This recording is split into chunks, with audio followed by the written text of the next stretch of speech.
সর্বশেষে বহুল প্রতীক্ষিত ম্যাচ ভারত এবং পাকিস্তানের সেই ম্যাচটা অনুষ্ঠিত হচ্ছে।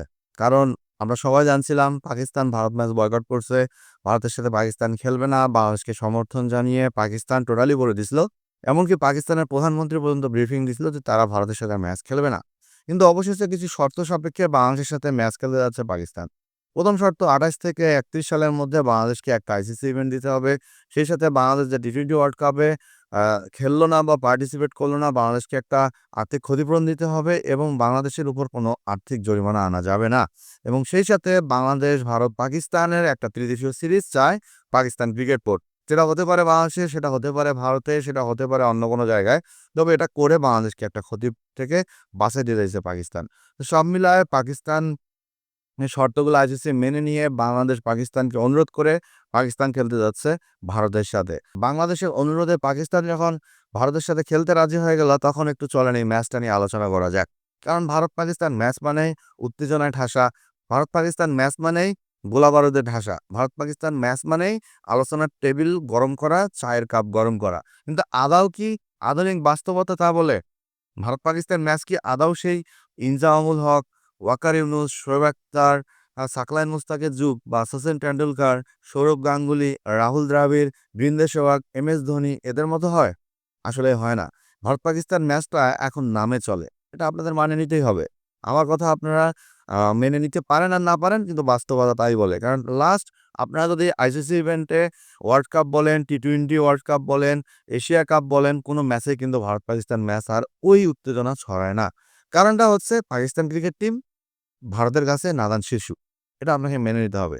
তারপরও পাকিস্তান ক্রিকেট টিমের যারা সাবেক অধিনায়করা আছে, তারা কিন্তু ছাড় দিতে নারাজ।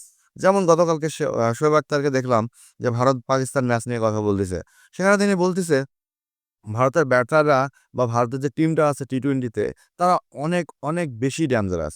কিন্তু পাকিস্তানের যে টিমটা আছে সেটাও কিন্তু খারাপ না। কিন্তু শোয়েব আখতারের মনে একটা জিনিস হয়তো মনে আছে কিনা জানি না, যে পাকিস্তানের যে ব্যাটার আছে বা পাকিস্তানের যারা বোলার আছে, সেখানে ভারতের ব্যাটাররা বা বোলারদের ধারে কাছেও কেউ নাই। বিশেষ করে স্ট্রাইক রেটের দিকে যদি তাকান, সেখানে অভিষেক শর্মা প্রথম বল থেকে ভাই ২০৪ থেকে ৫ স্ট্রাইক রেটে ব্যাটিং করে। অভিষেক শর্মা, সঞ্জু স্যামসন, ঈশান কিষান, যে ঈশান কিষানের বিশ্বকাপ খেলার কোনো কথাই ছিল না, শুভমান গিলের পরিবর্তে চান্স পেল সেই ঈশান কিষান।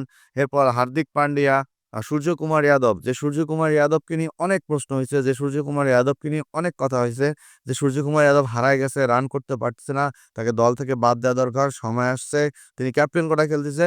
সে সূর্যকুমার যাদব পর টি-20 ওয়ার্ল্ড কাপে ইন্ডিয়ার সম্মান বাঁচা যাচ্ছে। কারণ আপনারা দেখছেন ইউএসের ম্যাচটাতে ইন্ডিয়ার ব্যাটাররা কতভাবে স্ট্রাগল করছে, কিন্তু সূর্যকুমার যাদব একটা প্রান্ত দাঁড়ায় থেকে ইন্ডিয়াকে তুলে নিয়ে গেছে। তো সব মিলায় ইন্ডিয়ার ব্যাটিং লাইন আপ কিন্তু পুরো ডেঞ্জারাস। এই ব্যাটিং লাইন আপকে ভাঙতে গেলে পাকিস্তানের বোলাররা কি পারবে? একমাত্র শাহিন শাহ আফ্রিদি ব্যতীত পাকিস্তানের আর কোনো তেমন ডেঞ্জারাস বোলার আমি দেখি না যে ইন্ডিয়ার এই ব্যাটারগুলোর সামনে দাঁড়াবে।